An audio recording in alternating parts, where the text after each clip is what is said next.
Hello everyone. I hope you all are doing well. This side Srishti Tyagi. Welcome back to my YouTube channel Srishti science classes. तो आज की इस class में हम पढ़ने वाले हैं क्लास 9 साइंस में chapter 5 the fundamental unit of life that is cell. तो चलिए without wasting any single second start करते हैं. Okay, we are starting from the introduction.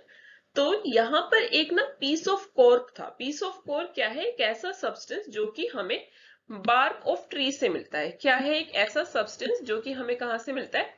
Bark of tree से. उस कॉर्क को ऑब्जर्व किया गया तो उसका जो स्ट्रक्चर था वो था हनीकॉम्ब जैसा. हनीकॉम्ब आपको पता है क्या है? मधुमक्खी का छत्ता. तो हनीकॉम्ब जैसा स्ट्रक्चर उस कॉर्क के अंदर दिखाई दे रहा था, कुछ इस तरीके से. उस हनीकॉम्ब स्ट्रक्चर में लिटिल कंपार्टमेंट्स दिखाई दे रहे थे, जिन कंपार्टमेंट्स को ही कहा गया सेल. तो ये सारी ऑब्जर्वेशन जिस पर्सन ने की थी, जिस बायोलॉजिस्ट ने की थी, उनका नाम था रॉबर्ट हुक. तो हम कह सकते हैं सेल की जो डिस्कवरी थी वो किसने करी? रॉबर्ट हुक ने करी सबसे पहले. क्लियर हुआ यहां तक आपको? चलिए आगे बढ़ते हैं. अब कुछ टाइम बाद क्या हुआ? Later on someone observe living things made up of separate units called cell. तो जब रॉबर्ट हुक ने अपनी ऑब्जर्वेशन के बारे में बताया तो उसके बाद और लोगों ने भी ये ऑब्जर्व किया कि जो लिविंग थिंग्स हैं वो सेपरेट यूनिट्स की बनी हुई हैं, और उन्हीं सेपरेट यूनिट्स को क्या कहा गया है? सेल कहा गया है. तो सेल के बारे में यहाँ पर हम कुछ की पॉइंट्स देखेंगे. ये देखिए आप, सिमिलर स्ट्रक्चर. जो सेल्स हैं उनका जो स्ट्रक्चर है वो सिमिलर रहेगा, डिपेंड नहीं करेगा कि वो किस पार्ट से ली गई है तो उसका बड़ा स्ट्रक्चर होगा या छोटा स्ट्रक्चर होगा. सभी सेल्स का स्ट्रक्चर जो है वो सेम रहेगा. Second point is basic building unit of living things. Living things की ये बेसिक बिल्डिंग यूनिट है. बिल्डिंग यूनिट मतलब कि लिविंग थिंग्स को बनाने के लिए जो बेसिक यूनिट है वो सेल है. कैसे? वो मैं अभी आपको एक एग्जांपल से समझाऊंगी.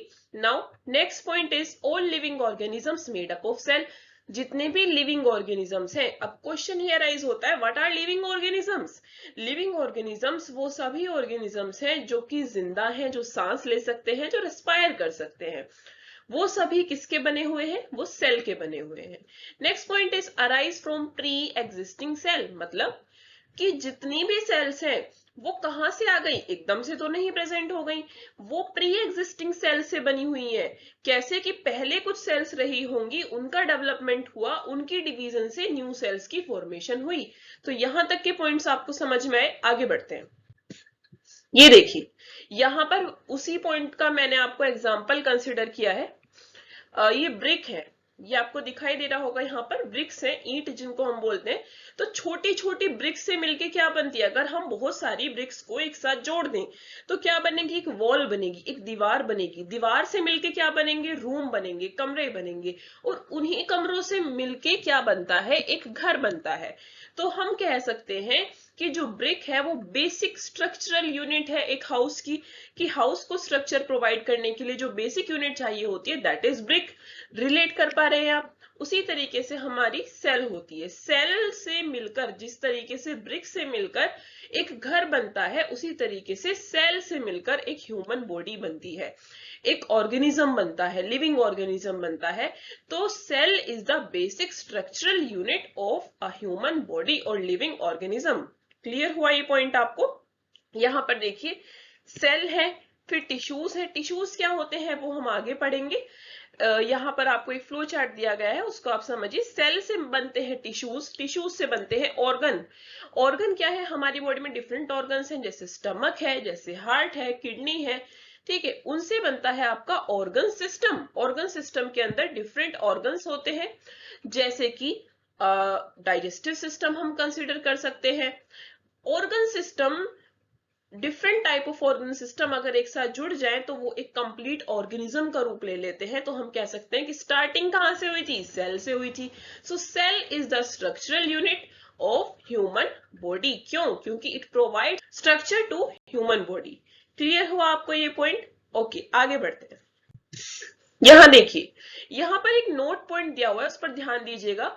There are also single cells that live on their own. कुछ सेल्स ऐसी भी होती हैं जो सिंगल होती हैं और वो अपने आप में जीवित रहती हैं, उन्हें किसी और सेल की आवश्यकता नहीं है, इंपॉर्टेंट नहीं है उनके लिए कोई और सेल, वो अपने आप में सरवाइव कर सकती हैं। और उन्हीं टाइप के ऑर्गेनिजम्स को हम बोलते हैं यूनिसेलुलर ऑर्गेनिजम्स।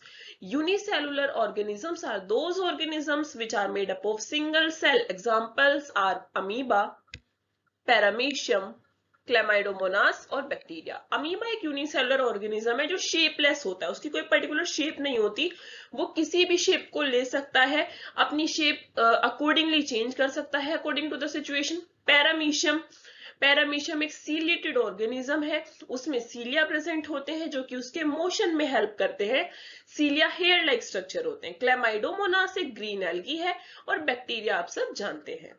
ठीक है, यहां तक क्लियर हुआ, आगे बढ़ते हैं। अब आते हैं हमारे मल्टी सेलुलर ऑर्गेनिज्म। जिस तरीके से यूनिसेलुलर ऑर्गेनिज्म थे, यूनि मतलब एक, यूनि मतलब सिंगल, वन, उसी तरीके से मल्टी जो वर्ड है आपका, मल्टी मतलब मैनी, MANY, मैनी मतलब बहुत सारी।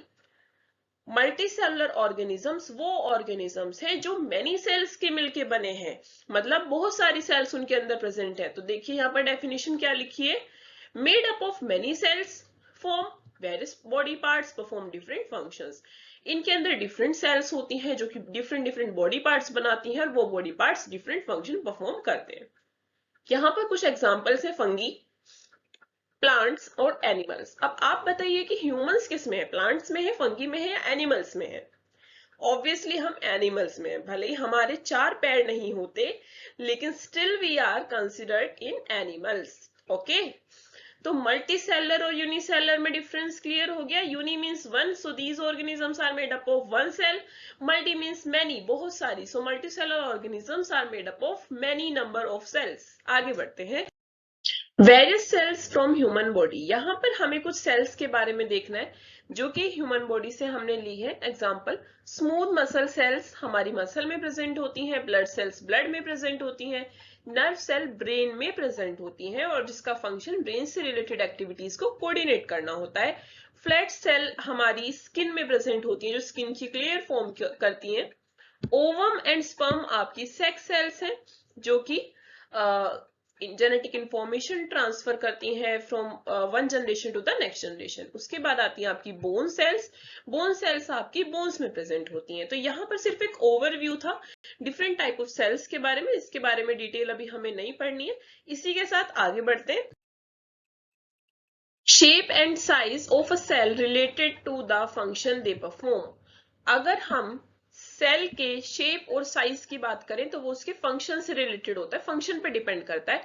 अगर सेल है जो कि सिंपल फंक्शन परफॉर्म कर रही है, सिंपल फंक्शन, तो उसकी जो शेप है वो भी सिंपल होगी। Okay, simple shape. उसी तरीके से आप रिलेट कर सकते हैं, अगर वो फंक्शन कॉम्प्लिकेटेड परफॉर्म कर रही है तो उसकी शेप भी कॉम्प्लिकेटेड होगी, टिपिकल होगी। Now next point is nerve cell has the typical shape. Nerve cell की जो शेप है वो टिपिकल क्यों होती है? क्योंकि अभी हमने प्रीवियस स्लाइड में देखा था कि नर्व सेल की शेप भी तो बाकी सेल से कॉम्प्लिकेटेड है, इसीलिए उसका फंक्शन भी टिपिकल है और उसकी शेप भी टिपिकल है। क्लियर हुआ? और उसका फंक्शन रिलेट करता है ब्रेन से, ब्रेन में एक्टिविटीज को कोऑर्डिनेट करता है। Brain is a typical organ of human body, तो हम कह सकते हैं उसकी शेप भी टिपिकल है। Now question arises, how cells perform basic function. अभी हमने पढ़ा था ह्यूमन बॉडी के अंदर सेल डिफरेंट फंक्शंस परफॉर्म करती हैं, तो वो कैसे करती हैं? इसका आंसर है यहाँ पर division of labour. Division of labour क्या है? डिवीजन ऑफ लेबर, डिवीजन मतलब बांटना, डिवाइड कर देना, लेबर मतलब काम को बांट देना। इसका मतलब सेल के अंदर कुछ ऐसी चीजें प्रेजेंट रही होंगी जिसकी वजह से हमने उनमें काम बांट दिया। जैसे अगर हम एक घर में काम करते हैं या फिर हम एक ऑफिस में काम करते हैं या फिर स्कूल में काम करते हैं, तो ऐसा तो नहीं है कि एक स्कूल प्रॉपर एक ही पर्सन की वजह से चल रहा है, रन हो रहा है, नहीं। उसमें हर पर्सन का डिफरेंट रोल है, प्रिंसिपल का रोल डिफरेंट होता है, स्टूडेंट्स का रोल डिफरेंट होता है, टीचर का रोल डिफरेंट होता है और पीएन का रोल डिफरेंट होता है। ओके, उसी तरीके से हमारी बॉडी के अंदर भी डिफरेंट ऑर्गन्स प्रेजेंट हैं जिनका डिफरेंट वर्क है। देखते हैं कैसे। जैसे कि हमारी बॉडी में प्रेजेंट है स्टमक डाइजेशन के लिए, हार्ट प्रेजेंट है ब्लड पंप करने के लिए, तो उसी तरीके से सेल के अंदर भी कुछ ऐसी चीजें प्रेजेंट है जो कि बॉडी में नहीं, सिर्फ एक पर्टिकुलर सेल के अंदर है और वो सेल के डिफरेंट फंक्शंस को परफॉर्म करती हैं। उन चीजों को, उन कॉन्स्टिट्यूएंट्स को हम बोलते हैं सेल ऑर्गेनल्स। क्या बोलते हैं? Cell organelles. मतलब सेल ऑर्गेनल्स वो कॉन्स्टिट्यूएंट्स हैं जो सेल के अंदर प्रेजेंट है और वो सेल के अंदर वर्क को परफॉर्म करते हैं। जैसे they perform the special functions like making new materials की सिंथेसिस करते हैं, क्लीनिंग वेस्ट मटेरियल को क्लीन करते हैं। Next point is constitute basic unit cell. Different type of cell organelles मिलकर एक कंप्लीट सेल बनाते हैं। Okay, next point is all cells have same cell organelles. Cell किसी भी टाइप की हो लेकिन सेल ऑर्गेनल्स उसमें सेम ही होंगे, ये आपको ध्यान रखना है। ओके, इसी के साथ हम आगे बढ़ते हैं। सेल ऑर्गेनल्स टॉपिक आपको क्लियर हो गया। अब हम कुछ क्वेश्चन करते हैं। First question is who discovered cell and how. यहाँ पर आपकी लर्निंग का एक छोटा सा टेस्ट है। अभी हमने डिस्कस किया था in the starting of the video कि सेल किसने डिस्कवर की और कैसे, तो क्या होगा इसका answer? You can write your answer in comment section if you know. So the answer will be Robert Hooke. Robert Hooke ने सेल की डिस्कवरी की थी। कैसे करी थी? That you will define yourself. कि उन्होंने कॉर्क ली थी, कॉर्क का स्ट्रक्चर उन्होंने माइक्रोस्कोप में ऑब्जर्व किया तो वो एक हनीकॉम्ब से रिजेंबल कर रहा था। उस हनीकॉम्ब के अंदर लिटिल कंपार्टमेंट्स नजर आ रहे थे and those little compartments are called cell, जिसको उन्होंने सेल से कंपेयर किया।